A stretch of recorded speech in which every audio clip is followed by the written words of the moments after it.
thank you again for everyone that is attending today's conversation. I am so lucky and fortunate to be able to be with Jennifer and Kathy to help really drive this conversation. Today, what we're going to be talking about is improving your intern to full-time conversion rate. And we're sitting at July 21st. A lot of you on this call are probably thinking about this like, holy cow, in 2 or 3 weeks, my interns are gone. And what are we doing? How are we going to maximize that conversion rate? And so the timeliness of this conversation, we are so excited about, and the expertise that we have from our 2 panelists to be able to shed light on a lot of questions that we're going to cover today. Introduction, I am Parker Pell. I'm one of the co-founders of a company, Scholars. Our entire goal is to help early career recruiting teams really reimagine candidate engagement and candidate experience by really trying to personalize everything that they do from the time an intern meets your brand and until hopefully they join as a full-time employee. This conversation and this topic really came through, I think, in just the general climate of early career recruiting. And I think just from the timing perspective, we wanted to make sure that we did our part in bringing the community together to have this open and candid conversation. The intent for the conversation is for it to be interactive. I will be monitoring the chat along the way. So please, as we're having conversations, if you have questions, drop them in the chat. We will make sure to reserve time at the end of the conversation to answer everyone's questions. If there's something pressing right now that you're like, I need to get my question out there, let us know who you are. Drop it in the chat as well so we can make sure that we address that ahead of time. But with that, I want to pass the baton to Jennifer to introduce herself. Hello, everyone. Thank you, Parker, for including me. And I'm excited to be here with my friend Kathy from KPMG. I am with Dell Technologies. I am about to celebrate 19 years with the company. I'm based in Austin, Texas. I am remote, and I have been remote since 2010. So I know a lot of this conversation is going to be about remote interns versus hybrid versus in person. And so we have a very interesting story at Dell Technologies that I look forward to touching on, but it's nice to be here. Thanks, Jennifer. And Kathy, kick it to you. Yeah, thanks, Parker. Also happy to be here and have this conversation. So my name's Kathy Schaum. I head up University Talent Acquisition for the United States for KPMG. For those that maybe aren't familiar with KPMG, we're one of the quote unquote big 4 accounting and consulting firms. And in the United States, we hire roughly 8,000 to 9,000 students a year between our internship and our full-time program. Looking specifically at interns, it's about 3,500 to 4,000 interns split between winter and summer. We actually run 2 internship programs, one in the winter semester from like January to March timeframe, and then another one in the summer, with the summer being our larger of the 2. But excited to talk about the programs today. Yes. And thank you so much again, both of you, for joining this conversation. So let's kind of lay a foundation. And Jennifer, I think you touched on it a little bit. Obviously, the climate has changed over the last 2 years in campus overall. We've all dealt with it and come out on top of it. But what it does is, and has impacted, obviously, intern to full-time conversion rates as preferences of Gen Z, I think, have really changed in what they are looking for post-internship. I guess, Jennifer, what average, intern to full-time conversion rates have you been hearing about? Have you noticed a shift in any of those metrics over the last 2 years? Yeah, we've seen some shifts, not huge, but definitely, I would say, aligned to the pandemic. And I did realize I forgot to share the size of our program, so I'm going to do that really quick. So thanks, Kathy, for the reminder. So we have about 1,100 interns this summer. My team is also North America focused. And we hire another approximately 2,000, a little less than 2,000 full-time. So we're looking to hire about 3,000 interns and full-time students, everything from community college, your traditional 4-year, as well as a master's, MBA, and PhD. So hopefully that helps give a lay of the land there. Not as big as KPMG's numbers are, just very big, mind-blowing. Very big. They're very, very big. So I want to continue to learn from her about the scale, because just scaling year over year is probably our biggest challenge. I would say we saw an increase. We're hovering at about just over 50% of intern conversions to return to the company full time. Now, our intern conversions to return as an intern are much higher. They're in the 70 to 80%. And that's kind of blown us away a little bit. And we've had a lot of discussion internally around the importance of let's bring interns in as sophomores. Let's have them come back. This is pipeline for full time. So we don't just have interns because we need people to fill projects. So there's a lot of good internal dialogue around it. We saw a spike in 2021. I think a small one in 2020 as well during the pandemic of those accepts and the intern conversions. And I think it was just the nature of the pandemic. I'm very curious to see what happens this year because we feel like we're kind of getting past the pandemic, but not entirely. And we're seeing some very interesting trends in the marketplace in general. So, you know, kind of hoping that we can continue to see some slightly higher intern conversion rates. Kathy, anything to add there from your Sure. Definitely our internship program is for us is a really big pipeline to our full-time. So the expectation is that everybody would, if they perform, get an offer and then, you know, ideally accept that offer. I would say during like going back to 2020, historically, I would say like in the low to mid 90s percentile got an offer, but not necessarily everybody. But in 2020, we had to completely revamp our internship program because of COVID. We didn't have a lot of advance notice, obviously, for the summer, and we flipped it to a shorter program. We made it non-evaluative. We actually said we're going to give everybody an offer because we felt badly about taking away some of their income because it was shorter, and so that was sort of an offset. So obviously, our offer rate was 100, you know, close to 100%. Only students that weren't really interested in coming back, but and our acceptance rates were very, very high because the market was, you know, at that point in time, come into summer 2020, there weren't a lot of options for students. So that was really an anomaly. 2021, I think our offer rates sort of back to like normal in terms of that low to mid 90%. But we saw a drop in our acceptance rate, right? As the market was a little bit stronger, our acceptance rates dropped. We're obviously in the middle of summer 2022, the offers, as you said, will go out in a couple of weeks, but we do run a winter program. So looking at the winter rates, I would say our acceptance rates are back up to those pre-COVID levels, sort of back to what we have normally seen. So fingers crossed, we'll see something similar for the summer.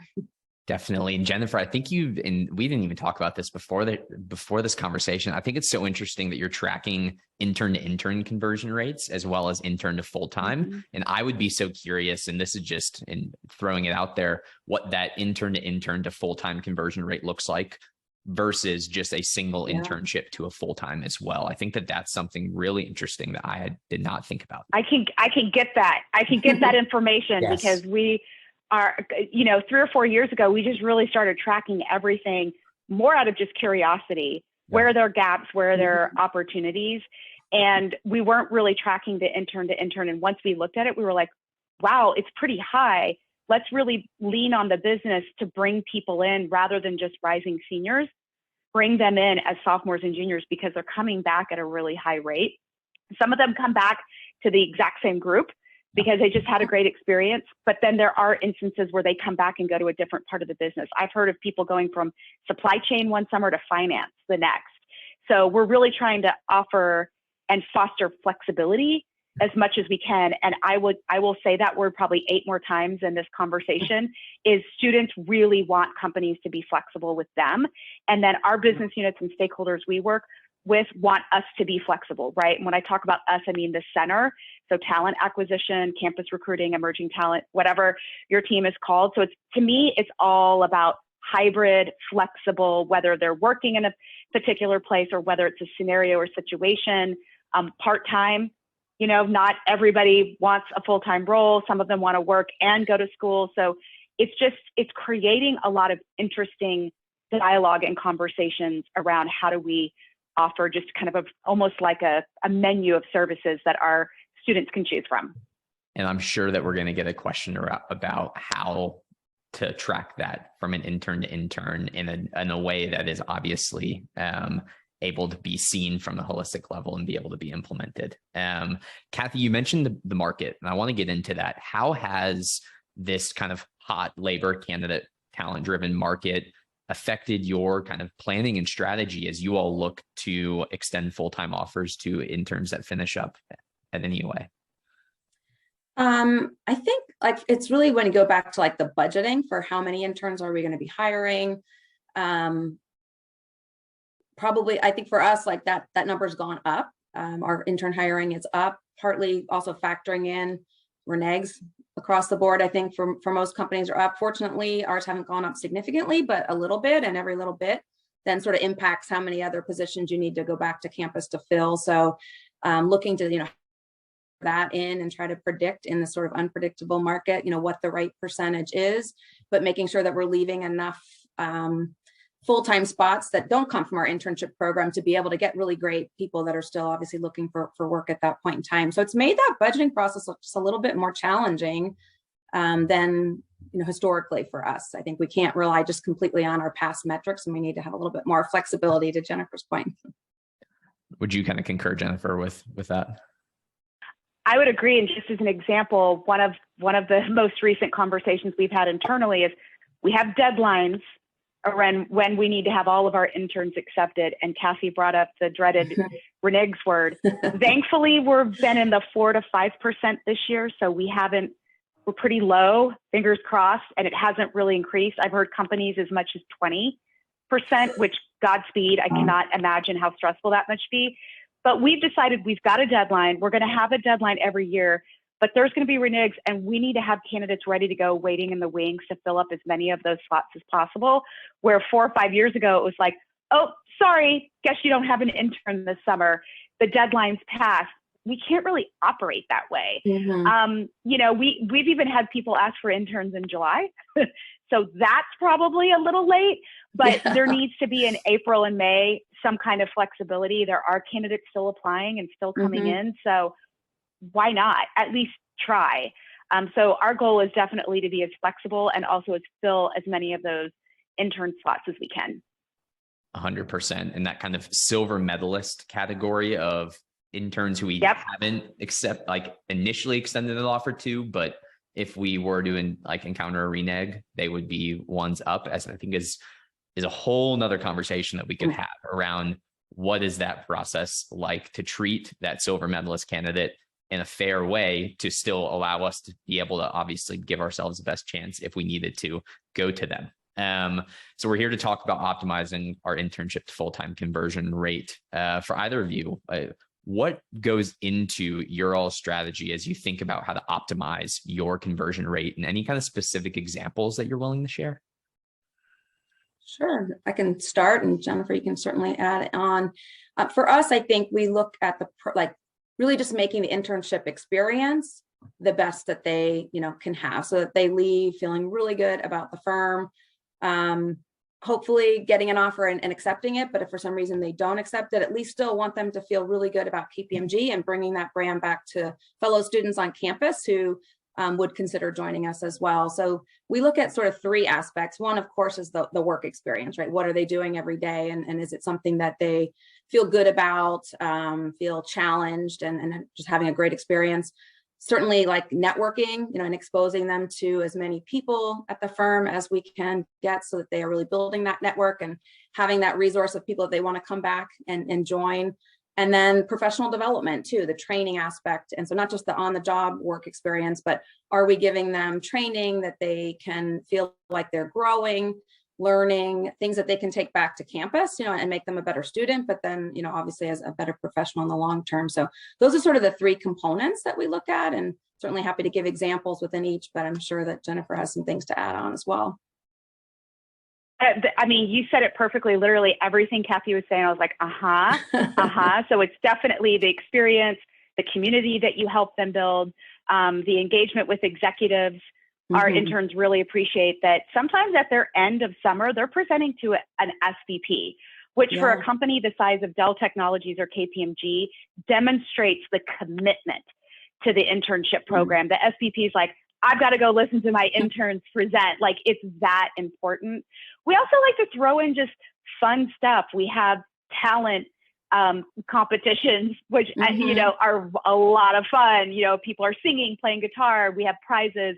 We do trivia every other Friday just to kind of wind down the week and let people just sort of unwind a bit. I think the secret sauce also is around mentors and buddies. and letting them feel like they have people to lean on, because 8 to 12 weeks, depending on, the company and the situation, is a very short time to onboard, have a project, meet people, be successful in that project, have your final presentation, and walk out the door and feel good about it. So we're seeing mentors and peer buddies are really, really important to the experience. We also lean on our ERGs, and they actually get really excited. So even though they're with us for just the summer, they're like, okay, what are we doing with the interns? So they get invited to our Women in Action events, our Next Gen. We have BNA, which is our Black networking group. We have Latino Connection, and they just welcome the interns with open arms. And there will be like mixers. Some of it will be virtual, some of it will be in person. We can certainly talk about what we're doing this summer, because it's a mix, which has been interesting. But it's all, to Kathy's point, it's all about the experience and helping people feel like they're learning the culture and meeting a really broad swath of people at the company. I think that's something that both of you brought up around mentorship. Obviously, you both mentioned plays a huge role in the ability to deliver that experience and put that intern hopefully in a position to want to accept a full-time offer.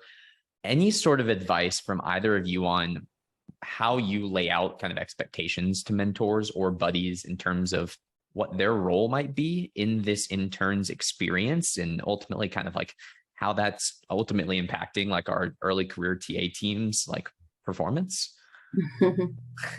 Sure. For us, we have two roles.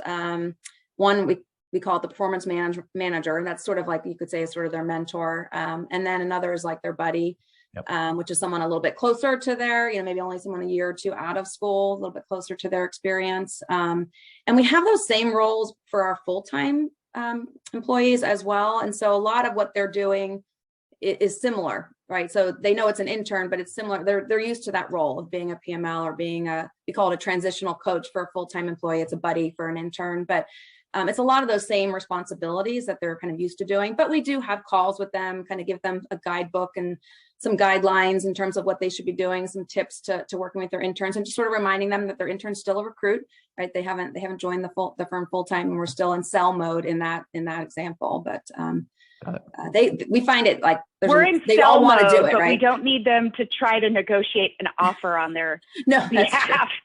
That is true. Right? We're like, okay, when it comes to them getting an offer, like just kindly step aside, because we have had some mentors try to be helpful, and we appreciate that when they get their offer. And so I don't know, Kathy, if you've seen that, but we're pretty clear that, hey, when the internship's over, if they get an offer, that's talent acquisition job, which is always interesting. There's the dotted line. Yep, 100%. So mentorship and buddies playing a huge role for both of you in ultimately optimizing your intern to conversion rate. You also both talked about community and building connections between interns.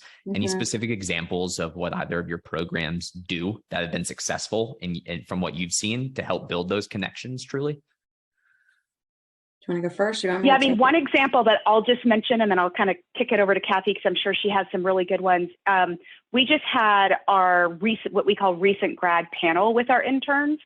So we ask folks that are 1, 2, 3 years out of school that are with the company to just introduce themselves, talk about their education, talk about a lot of these folks were interns as well, and talk about their transition to the corporate world and what that experience was like, what they're doing at the company. There's actually a lot of really cool jobs. We have people that work with our bamboo packaging and our environmental footprint and, all these really neat things. So we just had it's kind of like at the middle of the summer, our recent grad panel, and I loved it. And I know the interns love it. And there's tons of really good questions in the chat. Again, what can I expect when I transition to the corporate world? I've been a student, especially if you're getting your master's degree or your MBA and you went straight through, like, how does this, it's a different world going from being a full-time student to, a full-time employee. So I love those sessions in particular. And again, just back to the ERG, there's opportunity for kind of mixers,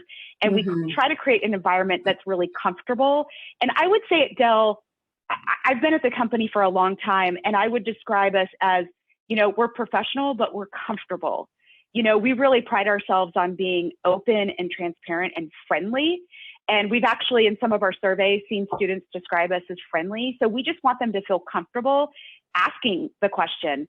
When somebody says, this might be a dumb question, it's like, no dumb questions, we're here for you.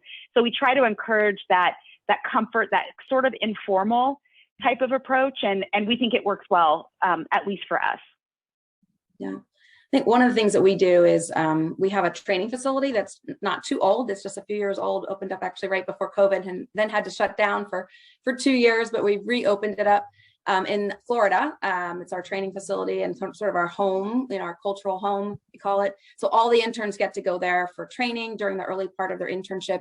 So it's great because we have interns spread out all over the country, right? So this is an opportunity for them to meet interns from all over the country, really build their network that way. Obviously, they have instructors that have more experience, so they're building their network there as well. So that's one really great way that we found to really build and have them really sort of experience our culture. Certainly, we call it BRGs, but same thing as your ERGs, Jennifer, at KPMG. And so we really encourage our interns to join those BRGs and get involved. And one of the things we piloted this year with one of our groups was sort of the reverse of what you were talking about, Jennifer. We had actually the interns do a panel presenting to the BRG about their experience in campus and at their level of what they're experiencing. It was our Pride Network. And so, as a LGBTQ plus student, what are their experiences? What are they looking for in an employer and in a workplace? And it was really enlightening, especially to some of those leaders that are leading that group so that they can think from that perspective in terms of leading that group going forward. So that's been kind of a fun, interesting thing. The interns love the chance to be able to be the presenter, Totally agree. I think that this is so interesting. As both of you are like talking about it in like those reverse ways as well, from like ERG, BRG perspective. I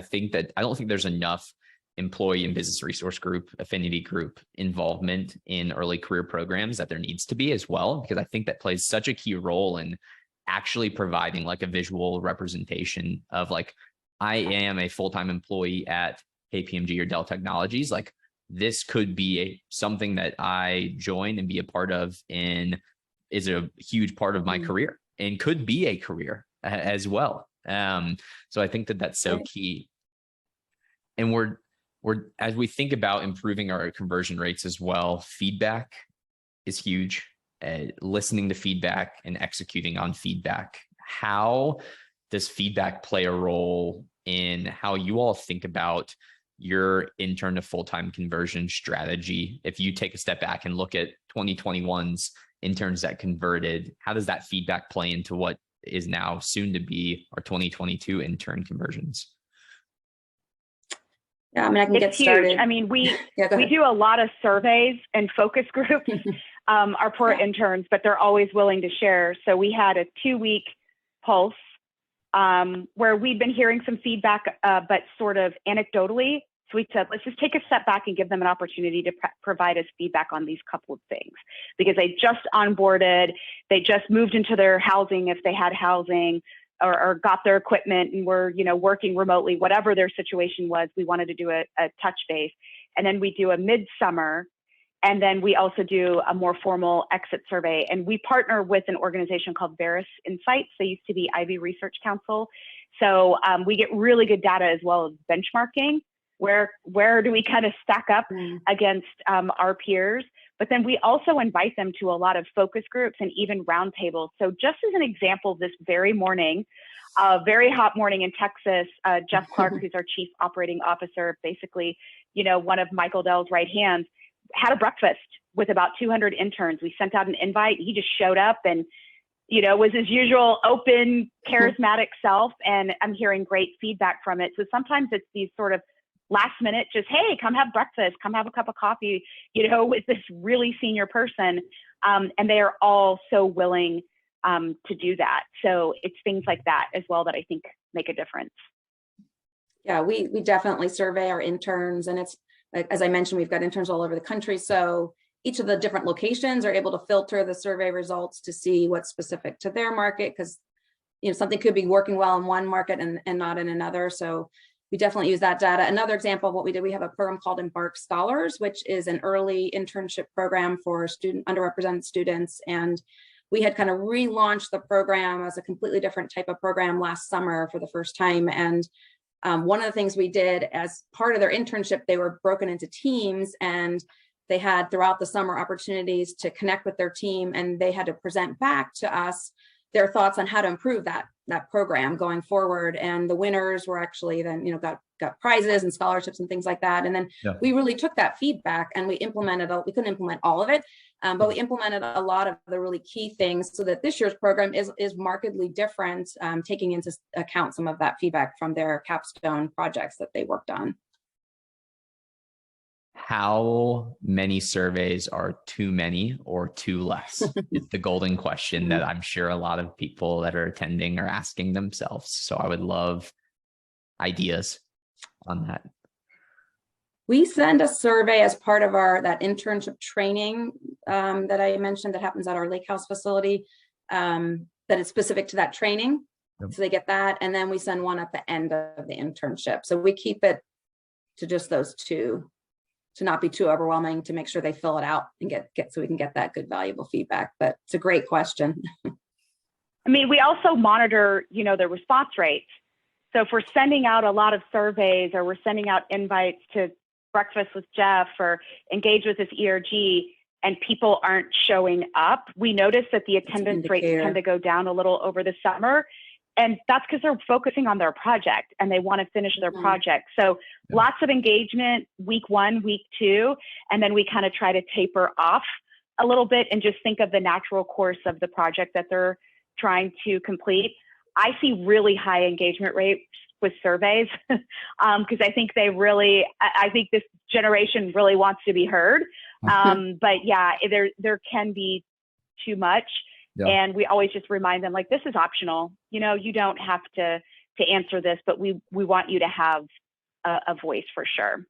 And is that kind of end of internship survey happening extending full-time offers to interns, or is that post? Probably pre. We open up our survey right as the interns start to leave. Got it. And then we keep it open because they leave over a 2 to 3 week period. So it can it depends on when they're leaving and the timing. And I think Kathy, you were answering. Oh, no, sorry. It's sort of concurrently. I think it's all sort of happening in that same week. Ideally, we're getting their full-time offers are coming out sort of that last week or shortly thereafter. So there's not a big gap in time, and they're getting that survey around that same time as well. They definitely get the survey before they leave. But got it. I've loved all of this advice from your all's kind of perspective in teams, and you both have tons of experience in the space. And we have attendees on today's call that programs might not be as seasoned or as large as Dell Technologies or KPMG's, and potentially might be struggling with optimizing their intern conversion rate. If an organization, someone on here, if their team is struggling with a poor or less than desirable intern to full-time conversion rate, advice on where or how they should start to improve it, and anything that their teams can do or think about to really start to kind of work towards increasing that? Who wants to go first? I'm going to let you go first, Kathy. Okay, sure. I mean, I would say first is just, back to that survey and focus groups, is really try to identify what's the root cause, right? I think there could be a lot of reasons factoring into that. And I think until you get some of that intelligence, it's hard to know. You might jump to conclusions that might not be accurate. So I think it's really important to gather data, to try to identify what are the root causes that are, creating that issue in terms of that conversion. And then you can sort of break it, and isolate it. Maybe it's a particular area or a group, within the firm, or a particular piece of your program. It's just helpful to know, because what you don't want to do is throw out everything, right? If only 10% is causing the problem and 90% is good, you want to be able to identify what are the strengths of your program, what are the areas that you need to change and modify, and every program is like that, right? No one's perfect. But I think the surveys and the data is what help you identify that, so that you're making the right decisions in terms of what to change. And then I think that helps you bring that data to leadership to say, okay, we know you're not happy with these conversion rates, but we've done this survey and we know it's, these are the 2 or 3 things that we need to change. Maybe we need some more money to do that, right? And that gives you that data to help get that buy-in from leaders as well, I think. Yeah, I would add, we look at net promoter scores a lot because we think it says a lot. And we rely on our net promoter scores with our customers as well. So we have our employee net promoter score, we have our intern net promoter score. And just a kind of an example, we carved out our undergrad, MBA, master's, and PhD net promoter scores last summer. Mm-hmm. And boy, was there a big difference with our MBAs. And we thought, what is going on here? So we really started to unpack the feedback in some of our surveys. And what they were saying is they want to feel unique and special, which is no surprise to anybody on this call. Those MBAs, they're unique and they're important, but it's valid feedback. We can't just ignore it. No. So we got a Tiger team together and just had some brainstorming and said, what are like some low hanging fruit where we don't create a separate MBA program, because I don't think many companies really can do that, right? And have a whole separate program and person leading the program. We have to kind of be as scalable as possible. And so we have the core of the program, and then the MBAs receive this different, extra, unique approach. And just with the mid-year survey so far, it's not over yet.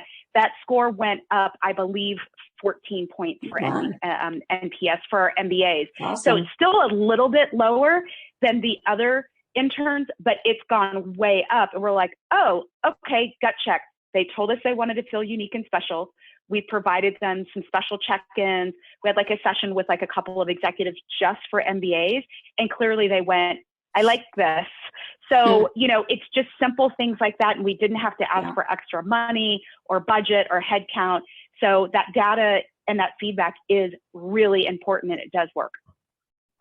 I think that that's so key. And I love what both of you said, segmentation and diagnosing the problem. Like Kathy, you mentioned, it could just be 10% of something is the issue and not the other 90% that really is working. From a tactical approach, I think that that's key. Ultimately, the goal here is we need data to be able to tell us and show us and paint that kind of picture for us and be able to make sure that we're targeted with that. Because I think, as you mentioned, that can help if you do have a poor intern conversion rate. You're going to leadership, hey, this isn't where we want it to be, but here's what we've done to understand the problem, and here's a proposed solution, so that reporting can be a little bit more seamless and say, hey, here's what we're going to do moving forward as well.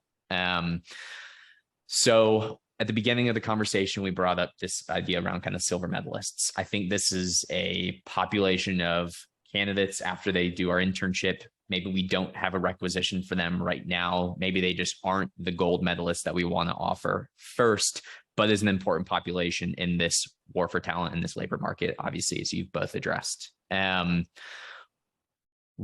Best practices, what and how do you manage both expectations and then like engagement with this group who went through our internship and are kind of in that waiting period for us? Want me to go? Kathy, did you want to take a stab? Sure. No, I'm happy to go first. I mean, as I sort of mentioned in the beginning, our program really is designed as a feeder to our full-time program. So almost all the interns, we have an expectation that there is a spot. I would say almost, but most of them, if they perform, there's a full-time spot for them. But they in what they're doing and in the location that they're working in, right? So if they're San Francisco in a particular group and they decide, well, I want to be in LA, we might not have a spot for them in LA because that wasn't the way we budgeted our intern program. So it's something we've been through a lot and we've tweaked to here, but now what I do is in their very first week, I actually present to all of the interns nationally, what we call our I2N, our intern to next process. And we explain to them how it's going to work, when it's going to work, like what the timing is, when they'll get their application. There's a survey they have to fill out, et cetera. So they have all of that kind of lined out up front. And I'm pretty upfront where I say, our budget process is, if you perform in the internship that you're doing and you continue on to want that next step, that's the logical next step for you, it's really up to you and your performance, there's a spot. But if you want something else, there isn't necessarily a spot. And so it is going to have to depend upon the needs of that business as well as your performance. And I think a lot of it really is just being candid and transparent with them so that they understand the process and they're not surprised, right? So if they know, okay, I know I want to change locations, but Kathy said, I'm not guaranteed a job. Maybe they're going to do something different. Maybe they're going to start networking with people in another office. It gives them some heads up that they might need to do something a little bit differently to try to secure that position.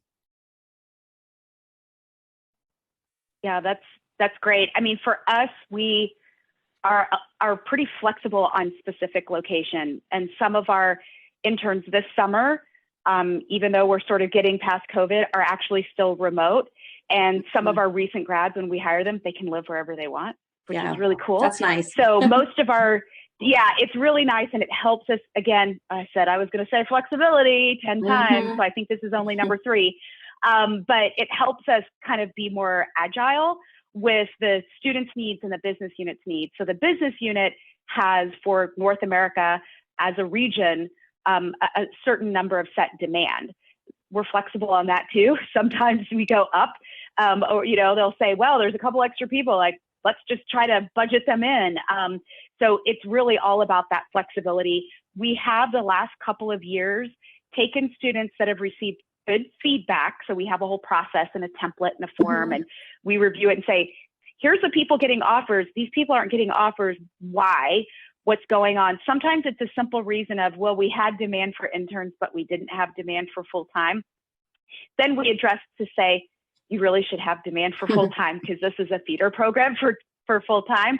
And so that problem has scaled way down. But when it does occur and the intern performed well, we say, well, you vouch for them, and we'll actually go and kind of, for lack of a better word, shop them around to other groups. Hey, this intern was in this very unique niche area within like our diversity and inclusion group. They don't have a full-time offer, but we can ask the rest of HR. This person would be great for HR. So we have seen that work very positively. And again, it doesn't matter where they are. We'll make it work based on their location. They want to stay remote. They want to reload. It really does help to have that flexibility. Flexibility 3 more times. That was there we are. and transparency. There we are. And I think that's really key with those silver medalists. I think to be upfront with them, to say you're great. And if I had another position today, it would be yours, but unfortunately I don't. And say, I know you might have other options too, right? So I can't ask you to wait for me necessarily, but I will keep in touch with you as things change. And if you're still in a position to join us, great. I think that helps, just being open and honest. I think from a tactical perspective as well, what you talked about laying out that I to C process. Hey, you're starting off on your internship, but our goal is ultimately to convert you. Here's what that looks like from day one, goes to that transparency so that they also have goals to work towards as well, can incorporate that and ultimately use that as leverage and also just knowledge, which I think is extremely important, obviously, from an execution standpoint. We've covered so much today. I want to just close it out a couple more minutes and then we'll open it up for Q&A if there are any. For either of you, we've converted our interns to full-time employees. Awesome. Renegs got brought up and we have a senior year where we need to engage them. Advice, solutions, things that you all do that you've seen work or you're planning to do during that time period that can hopefully retain those conversions and keep that number as high? Yeah. You want to go first? I mean, we do the usual newsletter and fun swag, especially over the holidays. We kind of brand it as like a New Year thing because everybody celebrates holidays a little bit differently. And we just let them know we haven't forgotten about them. Where we're leaning really hard, and we're going to do that this fall and this spring for sure, and we're seeing a lot of positivity, is assigning a mentor or a buddy during that year before they join us. So they've been a mentor. We've said, good luck with your final year. We want you to come back. Here's your offer. We're going to get you a monthly newsletter around just content about Dell Technologies, wins in the marketplace, big customers, fun video, snackable kind of content. Follow us on Instagram, all the usual stuff. But then the power of saying, we're going to assign this person and they're going to check in with you every 6 weeks to see how you're finals are going and see if there's any questions you have. I think that's the kind of the sweet spot and the secret sauce. So we're actually working up, some toolkits and some best practices to get to the business to say, you really want this person to come back, assign them a buddy. It's actually not that hard. And a lot of people want to be buddies. They really do. We have no shortage of engaged recent grads, employee resource group members. We have thousands of people to choose from. So it's like you get assigned one student and you talk to them 4 or 5 times over like a 6-month period. It's not that big of a commitment. It's just the operational process and getting that, kind of into play. But I feel like that's kind of the most important thing that we can do for those students. Yeah, I love that idea. I think that's awesome. And I'm sure it'll be really effective. I say the other thing that we do is we have a campus ambassador program. So that's the interns, right? Those are the people that get selected to be those ambassadors for their school. And so they are sort of an extra arm for us on campus, extra set of hands. We give them a budget. They're able to take students to coffee, on us, and we give them some cool swag that nobody else gets. And they're like constantly re-recruiting themselves, right? Because they're selling the firm to their friends and peers on campus. And I think for us, that's been a really great strategy, a great way to keep them engaged with the firm. I have loved this conversation. I hope that everyone that has attended loved this conversation so much. I want to leave the last 15 minutes for Q&A and to make sure that we do our part in addressing any top of mind questions about things that we covered, maybe things we didn't cover on today's conversation today as well. I guess, Kathy, this is for you. Do you all pay your student ambassadors? That, yeah. Okay. They do not get paid. They get like a Amex card or Visa card or something like that, a prepaid debit card that they can use to do those types of things with students, but they don't get paid like in any wages. So, and it's all optional. So we don't make them have to do a certain amount of things. It's really up to them, but it's a great question and something that we actually have gone back and forth on. But we have a couple of ambassador programs too, and it's kind of interesting. So our marketing team has an on-campus ambassador program for our Alienware products, for example, as well as our XPS. And so we engage with a third party, and they are paid to be ambassadors. So it's kind of a cool program. Yeah. So we've tried to figure out with our former intern ambassadors how they can cross over, because we sometimes have product ambassadors through our marketing program getting paid that go to UT Austin, and then former interns that are a part of our talent acquisition or our campus program going to UT Austin. So we've put a lot of work into kind of getting them to sort of engage with each other. We do give them budget we have something called Dell with Donuts or Donuts with Dell. So that's popular if you give food. Some people like donuts, right? Or tacos or whatever. But we also award them an XPS laptop at the end of their ambassadorship. So that's a good one, because that's our top rated laptop. So we don't pay, but we do have a group, our marketing group, that does pay, but it's more of a product ambassador. Completely. I think that from as well, going back to kind of like, how do we understand and know if interns we've converted, if they are an ambassador, are going to show up and be retained? Like, the level of engagement with that program could be a really great sign, I think, for teams to measure. Absolutely. Like, hey, these 10 students were ambassadors. They're doing these 10 things at 10 different campuses over 6 months. There's a high likelihood that they are fully bought in to your brand and your company as a metric of retention. So something that we've heard as well. And I think from a pay, not pay standpoint, rewards is like easy as like, hey, you get access to like an exclusive, like executive, like coffee chat, or like something that like just like provides them with something to work towards that is maybe exclusive swag or whatnot. Has been another thing I've seen.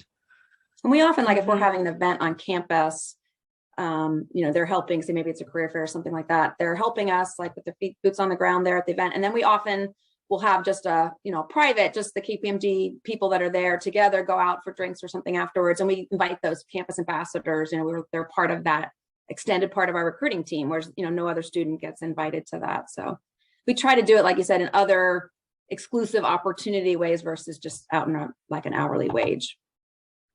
Completely. Our ambassadors are so awesome at those big, giant career fairs. Can I get an amen? How difficult 100%. it is to manage them, but the students still like to go. We got our break over COVID and they're back in the fall, right?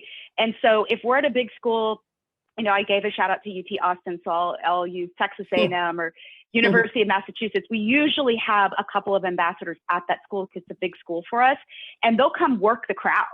Oh, you yeah. know, They're and they bringing love students it. to you. Yeah. Oh, they're like, hey, I was an intern last summer and like their engineering group, and I worked with these products, and the students are like, yeah, I'm going to wait in this line, you know, because there's lines, and there's, you know, we might have a whole small army of 15, 20 people, right?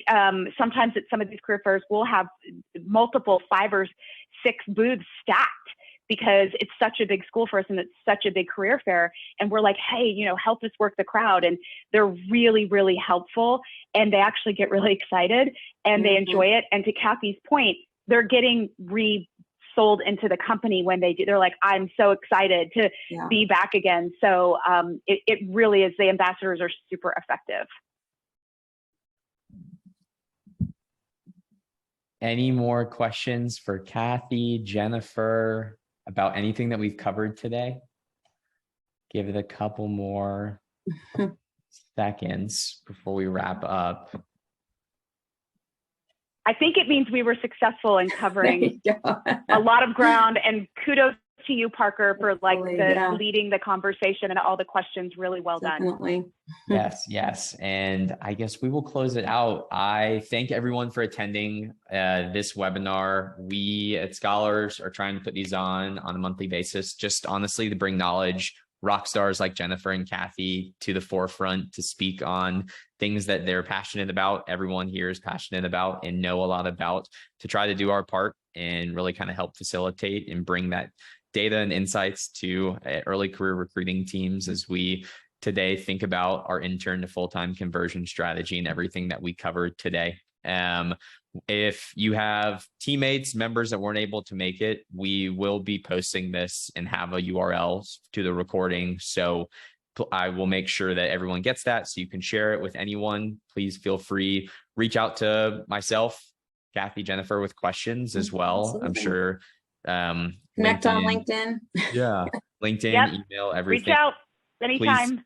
Yes, please do so. We'd be happy to cover. And just wanted to say a shout out and thank you to Jennifer and Kathy. Thank you so much for both of you. And to you, Parker. Thanks for having us. Of course. Thank you, Parker. Of course. Take care. Thank you, everyone. Okay. Bye-bye. Bye.